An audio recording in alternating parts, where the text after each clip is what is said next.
بسم الله الرحمن الرحيم.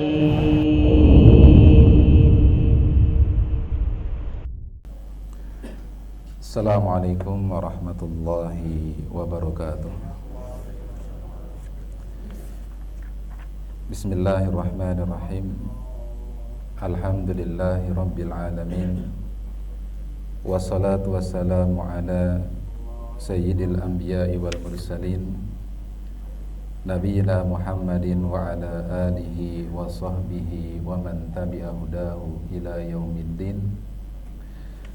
Ya ayyuhalladzina amanu taqullaha haqqa tuqatih wa la tamutunna illa wa antum muslimun. Ma'asyiral muslimin, jamaah yang senantiasa dirahmati oleh Allah.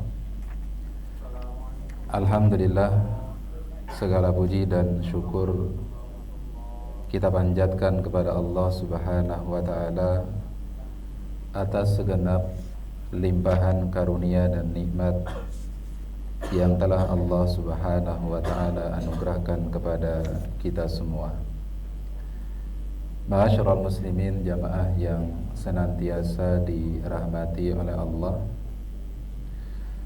Al-Imam Al-Bukhari rahimahullahu taala berkata di dalam kitab beliau Al-Adabul Mufrad, babun rahmatu al-iyali, bab pembahasan tentang rasa sayang, mencintai dan menyayangi al-iyal. Al-iyal di sini bisa dipahami maknanya dalam makna umum dan juga bisa dipahami maknanya dalam makna yang khusus. Kalau makna umum, yang dimaksudkan dengan al-iyal adalah orang-orang yang wajib untuk kita nafkahi, orang-orang yang berada di dalam tanggungan kita sebagai seorang suami, sebagai seorang laki-laki, itu disebut dengan al-iyal. Jadi al-iyal di sini bisa mencakup istri, bisa juga mencakup anak-anak. Bahkan dalam kondisi tertentu termasuk al-iyal juga adalah orang tua kita. Adapun dalam makna yang khusus, maka yang dimaksudkan dengan al-iyal adalah hanya sebatas anak-anak kita saja. Dan makna yang khusus inilah yang ingin dan dimaksudkan oleh Al-Imam Al-Bukhari di dalam bab ini, sehingga makna rahmatul iyal di dalam penjelasan ini, dalam pembahasan ini adalah bab pembahasan tentang mencintai dan menyayangi anak-anak. Di sini beliau menyebutkan sebuah hadis yang diriwayatkan oleh sahabat yang mulia Anas bin Malik radhiyallahu taala anhu. Beliau berkata, "Kana an-nabiyyu sallallahu alaihi wasallam arhaman nasi bil iyal." Nabi sallallahu alaihi wasallam adalah sosok laki-laki yang paling mencintai dan menyayangi anak-anaknya. Jadi kalau dikumpulkan seluruh laki-laki yang menjadi seorang ayah, lalu diukur rasa sayang dan cinta mereka terhadap anak-anaknya, maka akan kita dapati nomor satu, posisi yang pertama, orang yang paling cinta dan sayang terhadap anak-anaknya adalah Rasulullah sallallahu alaihi wasallam.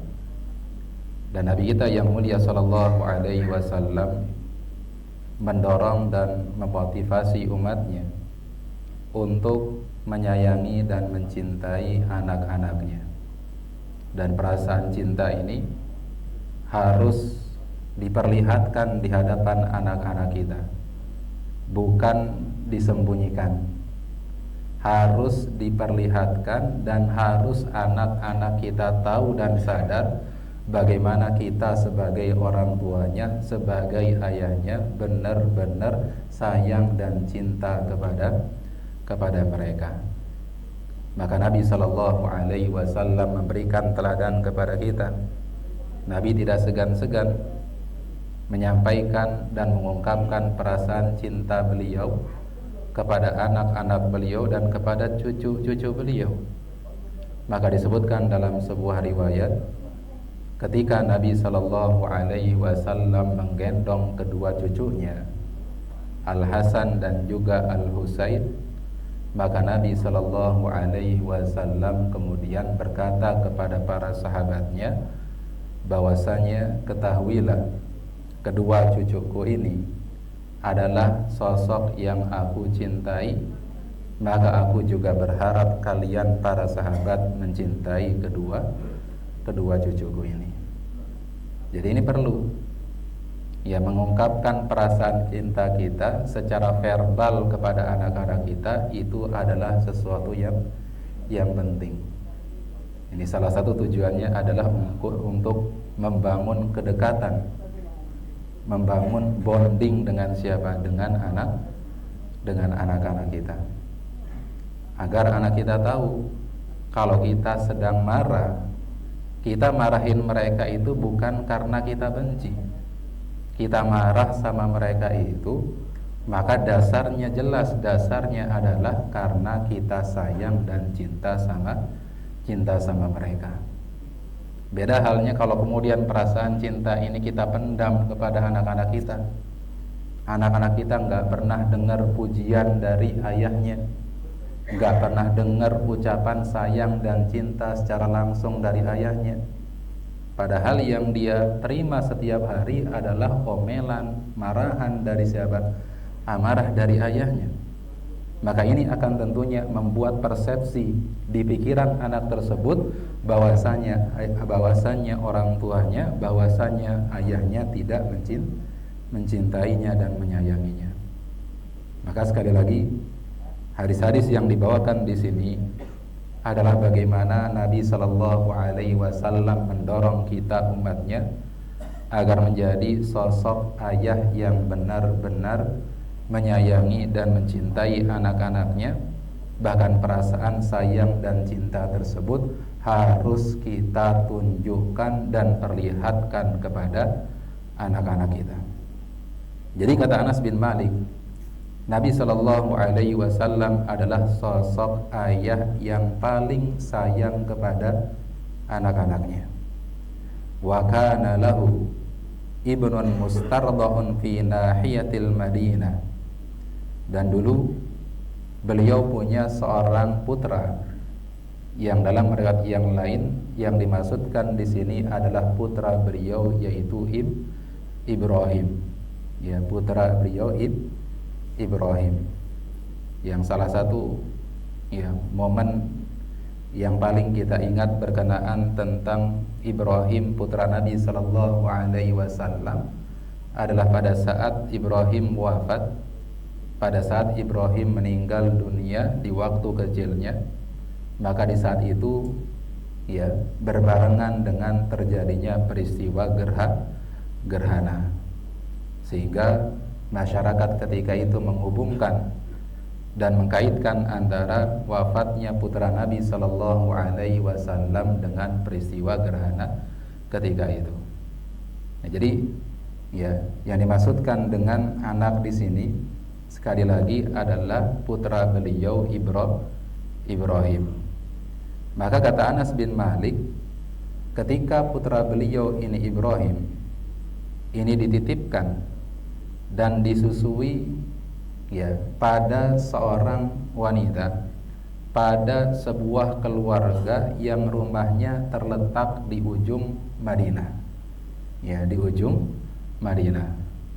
Karena kebiasaan dari orang-orang terdahulu ya, biasanya sebagian di antara mereka itu ya menyewa ya orang untuk menyusui anak-anaknya dan membesarkan anak-anaknya. termasuk Nabi Shallallahu Alaihi Wasallam, beliau titipkan anak beliau kepada keluarga yang tinggal di di ujung kota Madinah.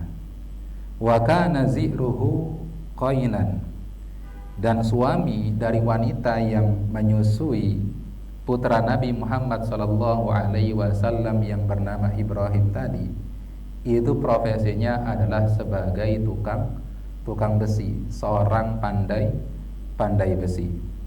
Wa kunna na'tihi wa qaddahunal baitu biidkhir, dan ketika kami datang ke rumah tersebut, Nabi beserta dengan beberapa orang sahabatnya hendak menjenguk putra beliau di rumah siapa tadi, wanita dan keluarga yang beliau titipkan putra beliau Ibrahim alaihissalam. Maka ketika itu didapati rumahnya penuh dengan apa?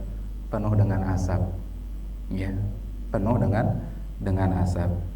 Fayuqabbiluhu wa yashummuhu, maka Nabi SAW ketika bertemu dengan putranya Ibrahim, maka Nabi SAW langsung mengecupnya dan mencium putranya. Di sini ada kalimat takbil, ada kalimat tasmim. Kalau takbil itu umumnya dengan apa? Dengan mulut, mencium dengan mulut. Kalau tasmim itu mencium dengan apa? Dengan hidung. Jadi di sini mengindikasikan bahwasanya mencium anak itu adalah salah satu tanda perasaan cinta dan sayangnya orang tua terhadap anak-anaknya. Maka Nabi Shallallahu Alaihi Wasallam menafikan adanya rasa sayang dan cinta pada orang tua yang tidak pernah mencium anak-anaknya. Orang tua yang tidak pernah mencium anak-anaknya bisa dipastikan dia adalah orang tua yang tidak sayang dan tidak cinta terhadap anak-anaknya. Suatu ketika Nabi Shallallahu Alaihi Wasallam didatangi oleh seorang laki-laki Badui. Lalu ketika melihat Nabi mencium cucu-cucunya, maka kata Badui ini, "Wahai Rasul, apakah di antara kebiasaan engkau adalah mencium anak dan cucu-cucumu?" Demi Allah, saya punya beberapa orang anak dan satu orang pun tidak pernah saya cium. Satu orang pun di antara anak-anak saya tersebut tidak ada yang pernah saya cium. Maka Nabi Shallallahu Alaihi Wasallam kemudian memberikan ancaman, kalau Allah Jalla wa Ala mencabut rasa sayang dari hatimu, maka saya tidak bisa berbuat apa-apa. Artinya kalau orang tua nggak pernah nyium anaknya, bisa saja Allah akan cabut perasaan sayang tersebut dari hati siapa? Dari hati orang tuanya. Bahkan Nabi SAW memerintahkan kita untuk berlaku adil kepada anak-anak kita, termasuk dalam mencium dan memeluk mereka. Jadi nggak boleh kita punya anak misalkan lebih dari satu, tapi justru yang sering kita peluk, yang sering kita cium hanya satu orang anak saja, sedangkan yang lainnya jarang kita peluk, jarang kita cium. Ini nggak boleh. Nabi SAW pernah melihat ada seseorang yang ketika dia duduk bersama Nabi SAW, kemudian tidak lama setelah itu datang putranya menghampiri ayahnya. Maka ketika putranya ini datang, maka dia peluk, dia cium, lalu kemudian dia pangku. Lalu tidak lama setelah itu datanglah putrinya. Kemudian ketika putrinya ini datang kepada ayahnya, apa yang dilakukan oleh ayahnya? Ternyata ayahnya ini hanya sebatas memangkunya saja, tidak mencium, tidak memeluknya sebagaimana yang dia lakukan pada anak laki-lakinya. Maka Nabi SAW yang melihat hal tersebut, apa kata Nabi SAW? Fahallan addalta bainahuma, kenapa kamu tidak berlaku adil kepada kedua anakmu.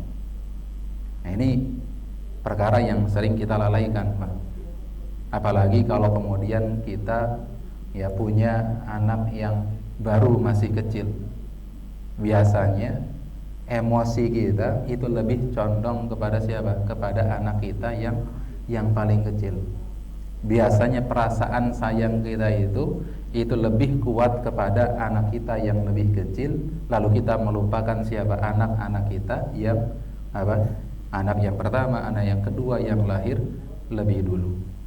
Maka ini dilarang oleh Nabi sallallahu alaihi wasallam. Kalau kita cium anak yang terakhir, maka kita juga diperintahkan oleh Nabi sallallahu alaihi wasallam untuk mencium anak yang lainnya. Karena dua-duanya punya apa?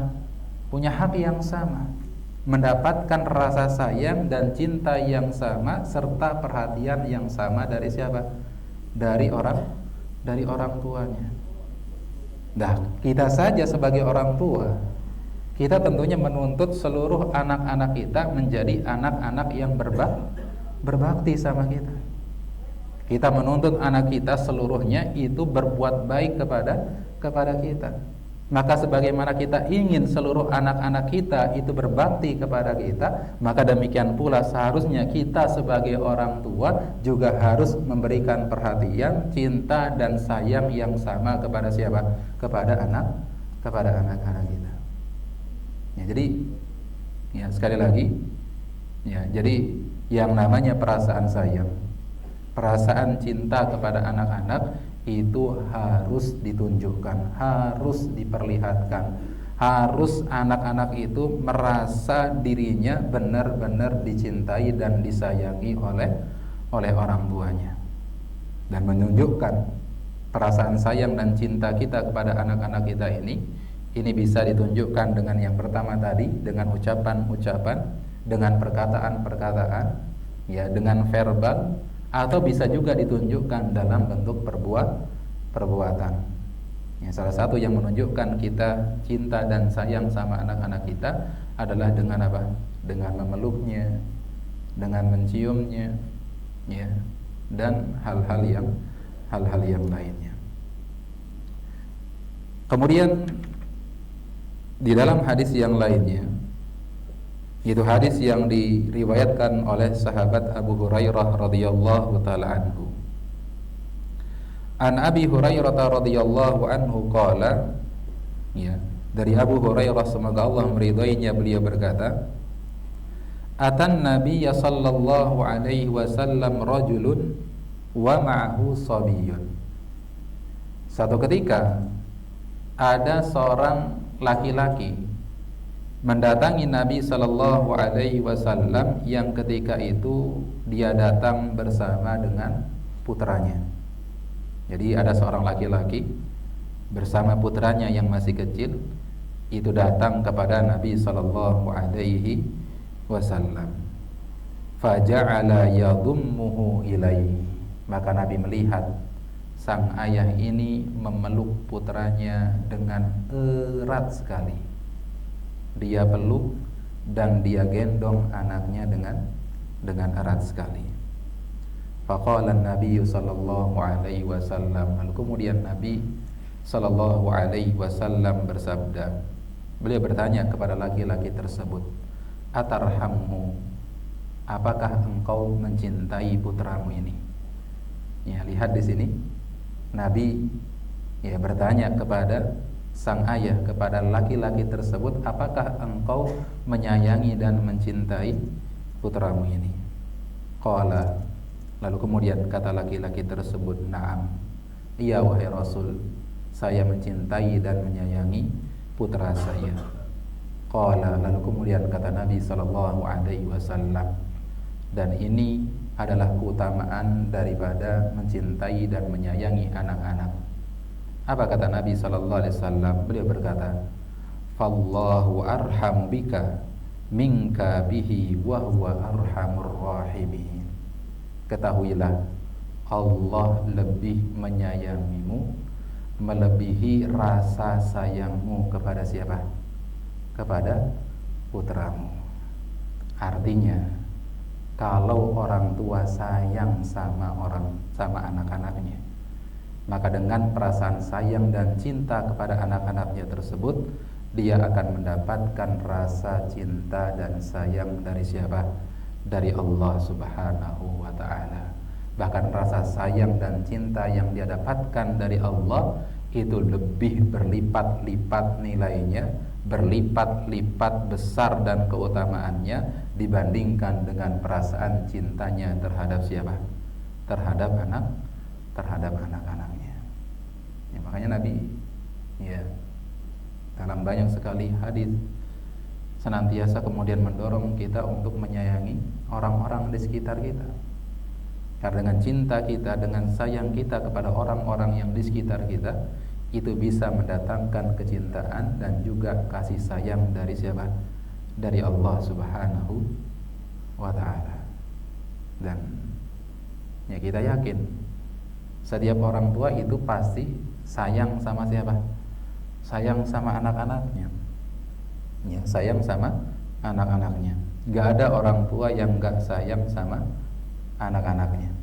Ya, gak ada orang tua yang gak sayang sama anak-anaknya. Ya, bahkan ya sebagian di antara kita ada yang jauh lebih besar rasa sayangnya kepada siapa? Kepada anak-anaknya dibandingkan dengan rasa sayang kepada yang lainnya. Ya, kepada yang lain. Dan ya sering pertanyaan yang diajukan kepada sebagian orang, lebih milih mana? Istri atau anak-anak? Kalau bapak-bapak pilih mana? Lebih milih istri atau anak-anak? Dua-duanya lah. Ini nggak bisa dibandingkan antara satu dengan yang lainnya, karena dua-duanya adalah sosok yang benar-benar kita cintai dan kita sayangi. Kita pilih istri kita kenapa? Ya karena kalau anak-anak kita nanti gede, ya mereka akan berpisah dengan kita, akan jauh dengan kita. Yang menemani kita adalah siapa? Adalah istri kita. Anak-anak kita juga adalah orang yang kita sayangi. Karena nggak ada yang namanya bekas anak. Kalau bekas istri ada. Kalau seorang laki-laki bercerai dari istrinya, kalau sudah bercerai maka mantan istrinya tersebut bukan siapa-siapanya lagi. Dia sudah lepas tanggung jawabnya. Dia sudah menjadi orang lain. Tapi tidak dengan anak. Ketika seorang laki-laki berpisah dari istrinya, maka status anaknya tetap adalah anaknya dan dia bertanggung jawab terhadap siapa? Terhadap anak-anaknya. Jadi jangan disuruh milih. Ya justru dua-duanya adalah orang yang sangat berarti ya bagi kita. Ya, makanya kan doa kita selalu berkaitan tentang dua hal. Doa kita kepada pasangan kita dan doa kita kepada ya anak-anak kita. Rabbana hablana min azwajina wa dzurriyyatina qurrata a'yun. Ya Allah, anugerahkanlah kepada kami istri-istri dan anak-anak yang menjadi apa? Menjadi qurrata a'yun. Qurrata a'yun itu apa? Ya penyejuk pandangan. Ya, menjadi penyejuk pandangan. Ya. Nah, masyaallah muslimin jamaah yang senantiasa dirahmati oleh Allah Subhanahu wa taala. Ini yang disampaikan oleh Al-Imam Al-Bukhari berkenaan tentang bab ya menyayangi dan mencintai anak-anak. Nah, sampai sini ada pertanyaan?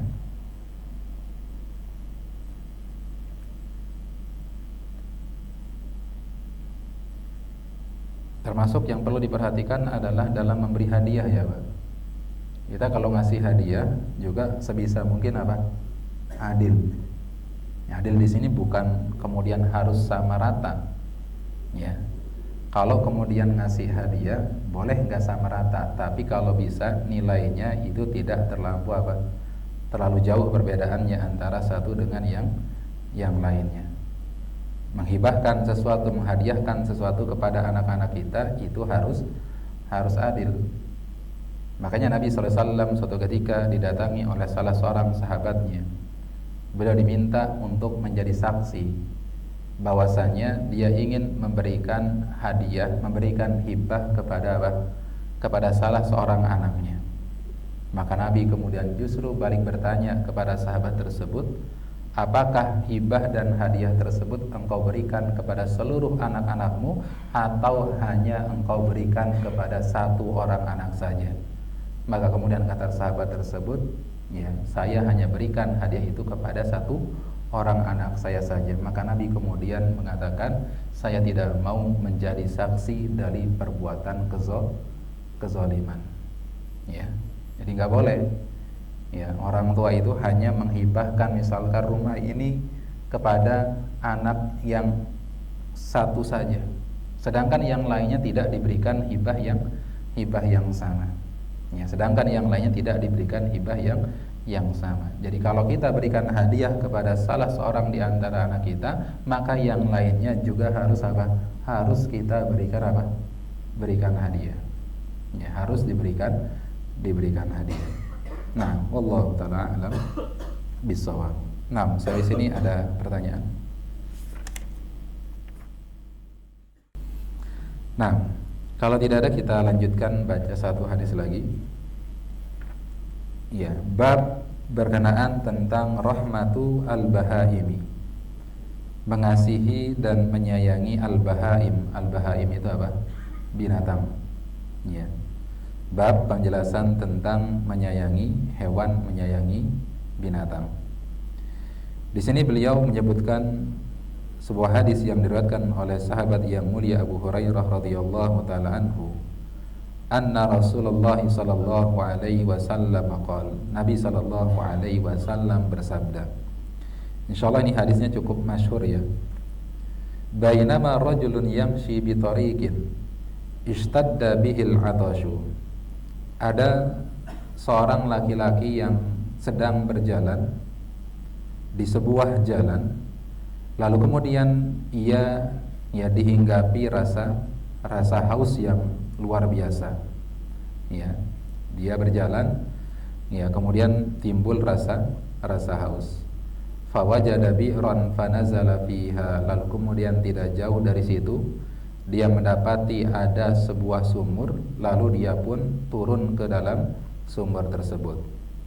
Fasyariba thumma kharaja, lalu kemudian ya ia minum dari air sumur tersebut. Setelah kenyang dia pun kemudian keluar dari sumur itu. Faida kalbun yalhathu ya'kulu thara minal 'atash. Ketika dia naik dari sumur, tiba-tiba di atas sumur tersebut dia melihat ada seekor anjing yang sedang apa? Menjulurkan lidahnya, ya'kulu thara minal 'atash, yang mana dia makan tanah-tanah dan pasir-pasir yang ada di situ dikarenakan dia sedang apa? Kehausan. Faqala ar-rajul, lalu kemudian laki-laki tersebut berkata, laqad balagha hadzal kalba minal 'atashi mithlu alladhi kana balaghani. Sesungguhnya anjing ini sedang merasakan kehausan yang luar biasa sebagaimana hal yang tadi aku rasakan. Fa nazalal bi'ra famala'a khuffahu, lalu kemudian dia pun kembali turun ke sumur tersebut, lalu kemudian dia penuhi sepatu khuf. Sepatu khuf itu sepatu yang menutupi apa? Mata kaki, itu namanya khuf. Ya. Dia penuhi sepatunya tersebut dengan air. Thumma amsakahu bifihi, lalu kemudian dia bawa air tersebut dan dia berikan minum kepada anjing yang sedang kehausan tadi. Fasaqal kalba, lalu kemudian anjing tersebut minum sampai kenyang. Fasyakarallahu lahu faghfaralah, maka Allah Subhanahu wa taala kemudian bersyukur kepada laki-laki tadi. Ya. Dijelaskan oleh para ulama yang dimaksudkan dengan Allah bersyukur di sini, di antara maknanya adalah Allah terima amalan orang tersebut. Di antara maknanya yang lain adalah yang dimaksudkan dengan Allah bersyukur kepada laki-laki tadi adalah Allah membalas amalannya yang kecil tersebut dengan pahala yang berlipat-lipat, dengan pahala yang besar. Faghfaralahu, pada akhirnya Allah mengampuni dosa laki-laki tersebut. Qalu, lalu kemudian sahabat yang mendengar kisah tersebut bertanya kepada Rasul sallallahu alaihi wasallam, "Ya Rasulullah, wahai Rasul sallallahu alaihi wasallam, wa inna lana fil bahaimi ajran." Wahai Rasulullah, ketika kita berbuat baik kepada binatang, kepada hewan-hewan, apakah kita dicatatkan pahala? Apakah kita mendapatkan pahala? Qala, lalu kemudian kata Nabi sallallahu alaihi wasallam, fi kulli kabidin radbatin ajrun. Setiap kebaikan yang kita berikan kepada binatang, kepada hewan-hewan, maka Allah akan catatkan pahala bagi kita. Maka diterangkan dalam sebuah hadis, tanaman-tanaman yang ditanam oleh para petani lalu kemudian dimakan oleh burung-burung, maka nilainya itu adalah sedekah, dicatat pahalanya adalah pahala sedekah. Jadi subhanallah, para ulama ketika mengomentari hadis ini, mereka mengatakan, kalau dengan seseorang memberi minum kepada seekor anjing yang kehausan saja, itu menjadi sebab Allah mengampuni dosa-dosanya, lalu bagaimanakah kiranya kalau ada seorang muslim memberikan makan dan minum kepada siapa? Kepada muslim yang lainnya yang sedang kehausan dan juga sedang apa? Sedang kelaparan. Maka para ulama kemudian mengatakan bahwasanya bagi orang yang berlumuran dosa dan maksiat, kalau ingin meraih ampunan dari Allah Jalla wa'ala, maka salah satu caranya adalah dengan apa? Dengan memberikan makan dan minum kepada orang-orang yang membutuhkan. Ya. Masya Allah muslimin jamaah yang dirahmati oleh Allah, demikian yang bisa disampaikan pada kesempatan siang hari ini. Wallahu ta'ala a'lam bishawab. Sampai sini ada pertanyaan? Tidak ada? Cukup Pak ya? Baik, demikian ya, kita tutup dengan doa kafaratul majlis. Subhanakallahumma bihamdika asyhadu an la ilaha illa anta astaghfiruka wa atubu ilaik. Wa sallallahu ala nabiyyina Muhammadin wa ala alihi wa sahbihi wa sallam. Assalamualaikum warahmatullahi wabarakatuh.